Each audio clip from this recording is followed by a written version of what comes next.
Dans le cadre des élections municipales du 7 novembre prochain, nous avons invité les candidats à la mairie de Longueuil, dont 3 ont accepté notre offre, soit José Latendresse, Catherine Fournier et Jacques Letourneau, à exprimer leur vision des enjeux en éducation.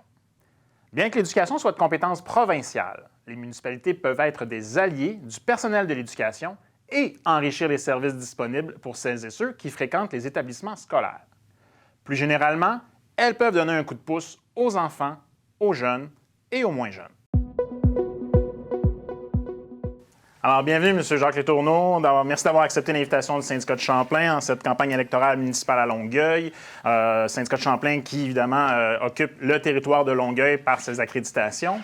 Alors, écoutez, pour commencer l'exercice qu'on fait ensemble aujourd'hui, je vous inviterai peut-être à vous exprimer quant à votre plateforme et aux enjeux qui sont propres à l'éducation, justement en relation avec votre plateforme électorale.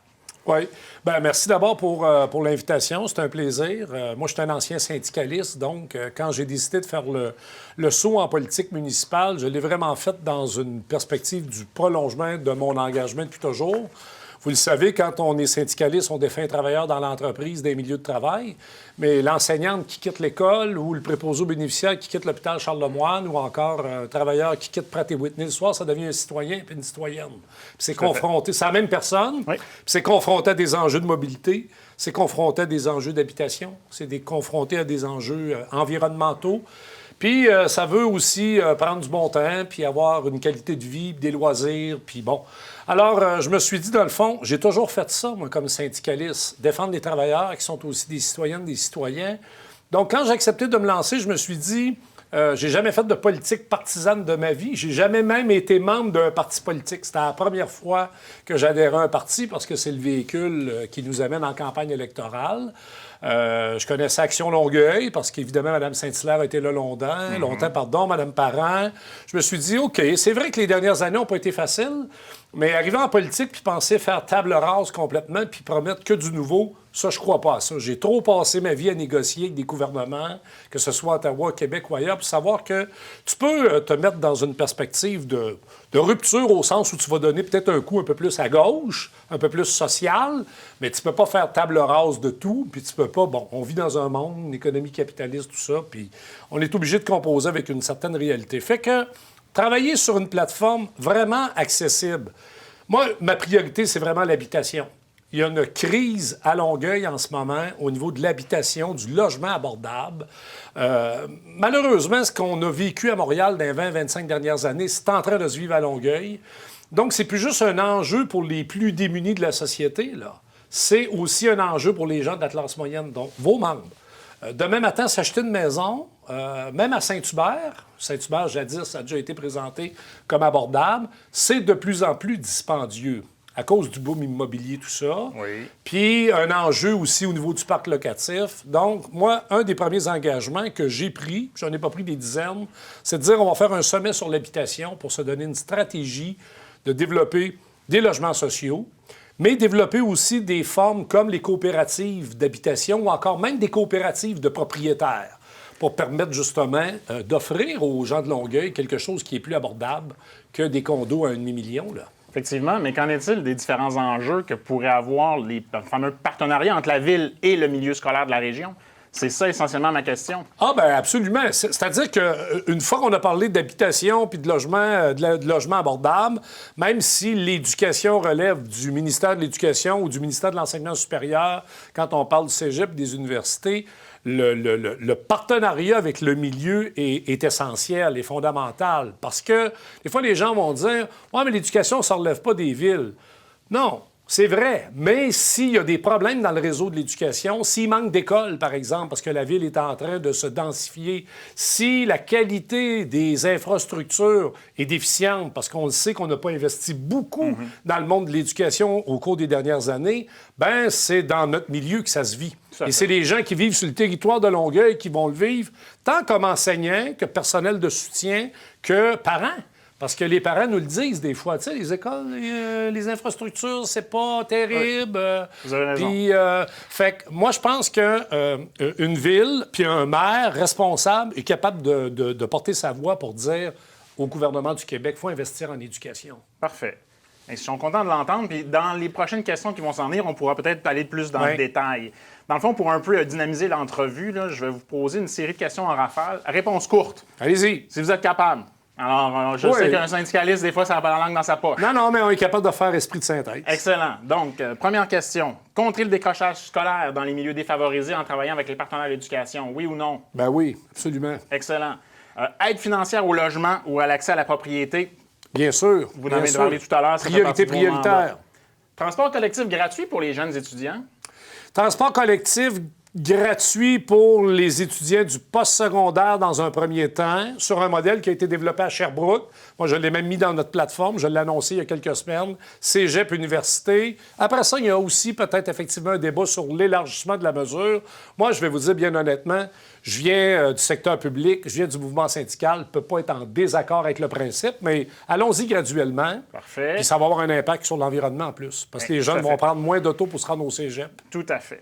Planification urbaine qui intègre les besoins en éducation. Oui, c'est fondamental parce que là, tu construis des condos, puis tu développes des nouveaux quartiers, puis ton parc immobilier d'école ne change pas.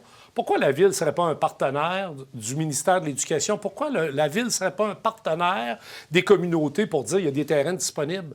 On peut le faire en éducation au sens où on l'entend, mais à partir du primaire secondaire, mais on pourrait le faire aussi avec les CPE. Qui sont une partie intégrante de la grande chaîne de formation puis d'éducation. Donc oui, une ville proactive qui travaille avec le milieu.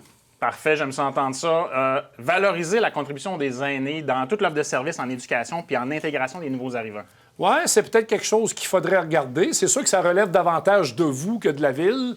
Mais moi, j'ai toujours été un syndicaliste pragmatique. C'est-à-dire que oui, on a des contrats de travail, oui, on a des conventions collectives, oui, il y a des fonctions à respecter. Mais pourquoi pas? Dans un contexte où il y a pénurie de main-d'œuvre, notamment, est-ce qu'il pourrait y avoir des formules, bien sûr négociées, mais est-ce qu'il pourrait y avoir des formules qui pourraient permettre justement d'intégrer davantage des gens qui ont une expérience ou qui ont été enseignants ou enseignantes, puis qui pourraient revenir pour donner un coup de main? Excellent, excellent. Et on serait dans notre dernière portion de notre entretien. Les sujets clés, trois sujets clés qu'on va aborder ensemble. Où je vais vous demander, dans le fond, d'établir vos différentes solutions, ce que vous proposeriez pour régler ces problématiques-là. On a un peu initié cette question-là, la planification urbaine. Longueuil, on l'a vécu dans les dernières années, entre autres tout le dossier Vauclin, là, au niveau de l'éducation, l'école, le terrain, la difficulté de pouvoir construire une école dans un quartier qui est grandissant. Les déserts scolaires, ça c'est une expression de mon cru, là. Déserts scolaires, c'est donc des zones où les familles s'établissent, mais dans lesquelles il n'y a pas d'école à proximité. Donc, on fait voyager les enfants d'une école à l'autre. La surpopulation des écoles actuellement. Cette planification urbaine, vous proposez quoi pour essayer d'améliorer la chose là, dans le futur? Il y a un méchant coup de barre à donner. Moi, je ne suis pas un spécialiste de l'urbanisme. Là. Je propose une vision politique des affaires, mais en même temps, c'est clair que quand on regarde comment s'est développé Longueuil au cours des dernières années, on se pose sérieusement la question, y avait-tu une vision derrière la question du développement urbain? Des fois, tu as l'impression qu'on a fait du grand n'importe quoi. Je suis désolé, là, mais il y a des secteurs où ça ne tient pas debout. Tellement, comme je l'ai mentionné tantôt, que ça a des impacts sur les infrastructures, juste au niveau, par exemple, de la voirie, des aqueducs, tout ça. Il y a des problèmes avec l'usine d'épuration des eaux. On fait des déversements dans le fleuve parce qu'on a peut-être trop développé vite sans se donner les moyens de gérer tout ça. Sur le plan social, un peu la même chose. Puis sur le plan de l'éducation, comme je le mentionnais tantôt, à partir du moment où tu développes un secteur où des jeunes familles viennent s'installer, la question se pose, ces enfants-là, ils vont aller à l'école où? Exact. Puis on va les déplacer comment? Alors moi, je pense qu'il faut que la Ville, quand elle met de l'avant un plan d'urbanisme qui implique surtout du nouveau développement, puis des gens qui viennent s'installer avec des enfants, il faut qu'il y ait une réflexion qui se fasse avec les ministères concernés. Il faut que les bottines suivent les babines, comme on dit Des promoteurs immobiliers qui, évidemment, avec la surenchère de la valeur des terrains actuellement, n'ont pas beaucoup d'intérêt à libérer des espaces. Ça, c'est clair. Ça, c'est clair. Mais la Ville a une responsabilité au niveau de la réglementation. Ça, c'est comme le logement social. Si on construit juste des condos de luxe, puis on ne dit pas aux promoteurs de préserver un 10, 15, 20 % du parc immobilier construit pour des familles de classe moyenne, bien, c'est idem. C'est-à-dire que la Ville a le choix. Tu peux toujours décider que tu vends ou tu vends pas si le terrain appartient à la Ville, à un promoteur, mais tu peux peut-être voir avec le ministère de l'Éducation ou autre en fonction des besoins sociaux, en fonction des besoins en éducation. Donc, une vision un peu plus intégrée. T'sais, moi, j'aime bien cette idée-là de dialogue entre les institutions, que le cégep parle avec la ville, que la ville parle avec l'aéroport, que l'ENAP, qui est l'École nationale de pilotage.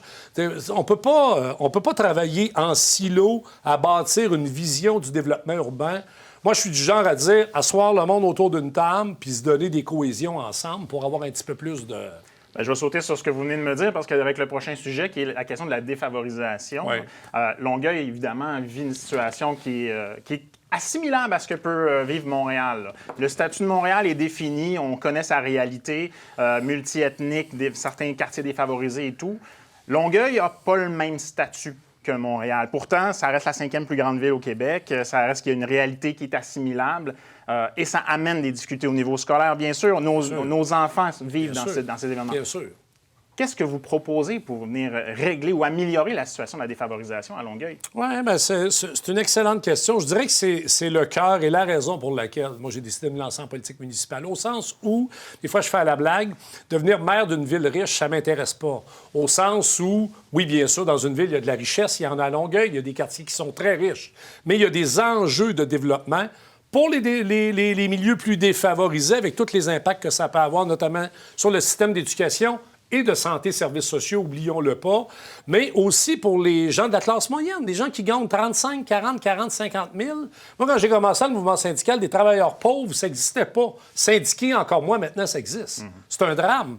Donc, une politique, notamment au niveau de l'habitation abordable, logements sociaux. Moi, je parle de construction de 2000 logements sociaux, que ce soit des coopératives d'habitation ou sous la responsabilité de l'OMH, mais il faut donner un coup de barre pour permettre à ces gens-là de se sortir des griffes des compagnies à numéros qui chargent des 1 300, 1 400, 1 500 $ de loyer dans des quartiers où le parc immobilier n'est pas particulièrement fréquentable.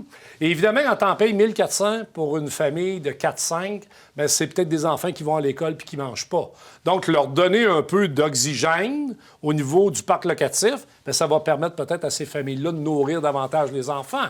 Puis, évidemment, favoriser un peu plus une approche éducative.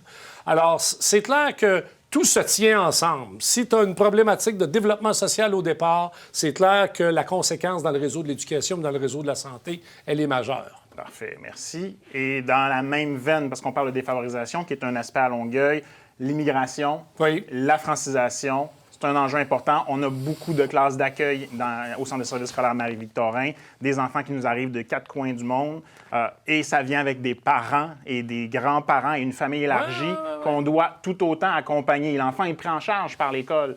Mais qu'en est-il, effectivement, de ce que la Ville peut mettre en place pour venir aider ses enfants et ses familles élargies? Moi, je suis un partisan de l'immigration au sens où, même dans une perspective de développement économique, on ne pourra pas passer à côté. Même M. Legault, qui joue un peu sur la carte identitaire, est obligé d'admettre que l'immigration va faire partie de la solution, notamment au niveau de la pénurie de main-d'œuvre. Puis on s'entend, quand on parle de main-d'œuvre, on ne veut pas du monde qui vienne travailler sans cheap labor puis qu'on renvoie dans leur pays après, là. Donc, on veut des gens qui s'installent, qui s'intègrent.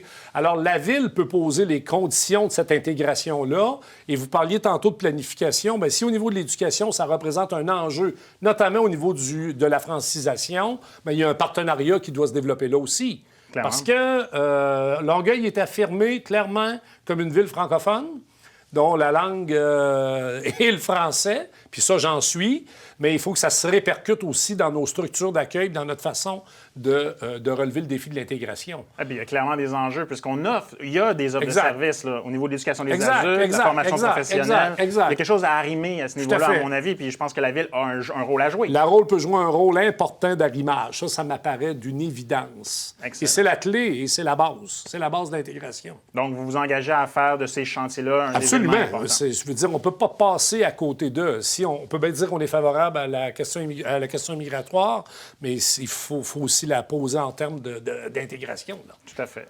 Bien, écoutez, on a fait le tour de nos 3 enjeux. On voulait parler. Je vous remercie de nous avoir accordé ce temps-là et merci au nom des membres du syndicat de Champlain. Puis je vous laisse en vous souhaitant la meilleure des chances pour l'élection de dimanche prochain. Bien, merci beaucoup. Au plaisir.